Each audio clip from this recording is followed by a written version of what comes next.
Welcome to Worship Tone Lab. Today we are taking a look at the Nashville Number System.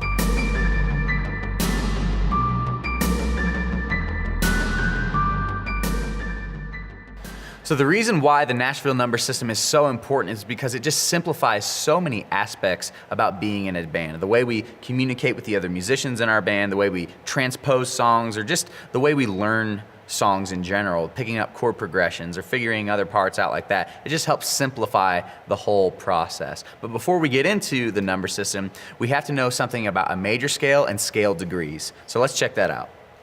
So in every major scale, there are 7 notes. So we have 1, 2, 3, 4, 5, 6, 7, and then the 8th note repeats and it's the same as the root. So each one of those scale degrees has a chord corresponding to it. So if we're in the key of B, for example, the 1 chord of the scale is a B major because that's the first scale degree, and so on and so forth. So in a major key, the 1, the 4, and the 5 are all major chords. The 2, the 3, and the 6 are all minor chords. And then the 7th scale degree is a diminished chord, but I don't think we're gonna be using a lot of that in modern worship music. So let's take a look how we can use these in the context of a song. So staying in the key of B major, Dane and I are gonna play a chord progression that's gonna be 1, 5, minor 6, 4. And to figure out those notes, if we're in the key of B, we're gonna go to our root note, which is the first note of the scale, and that's gonna be our 1. And then to find out what the 5 is, we're just gonna walk up the major scale and find the 5 chord. So 1, 2, 3, 4, 5, and that'll be an F sharp major, and so on and so forth.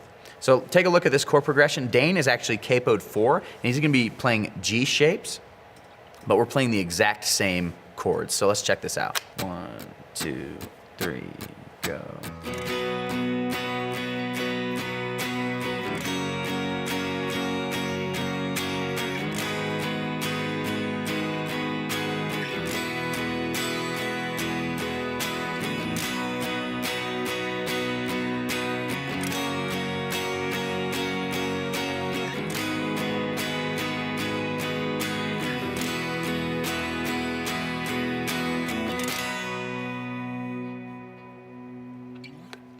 So you'll notice that Dane and I are playing the exact same chords, but we're playing different chord shapes on the fretboard. So what's awesome about the number system is it gets us both on the same page. So Dane is actually playing a G shape on his guitar, but the note that he's playing, the chord that he's playing, is actually a B major. And so the number system just gets us all on the same page when we're trying to transpose, we're trying to communicate with the rest of our band, and it really just simplifies the whole song process. So here's another example of how we would use this. We're gonna change to the key of E, and we're gonna play the exact same chord progression that we played earlier in the key of B. So we're gonna be playing 1, 5, minor 6, and 4. So let's do it. 2, 3, 4.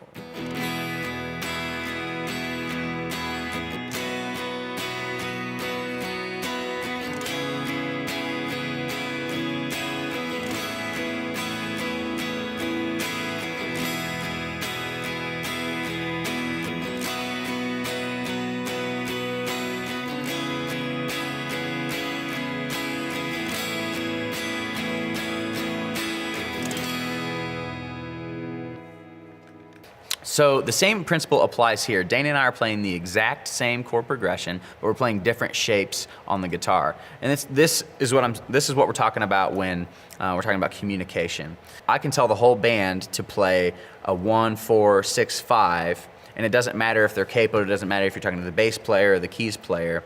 We can just speak in these numbers and everybody's on the same page. We're glad you guys checked out this video today. We really hope it was helpful for you and your teams. And if it was, if you could subscribe and just give us a little thumbs up, that would be amazing. Also, if you have any questions about this, comment below and we'll get back to you as soon as we can to help you out with those. See you guys later.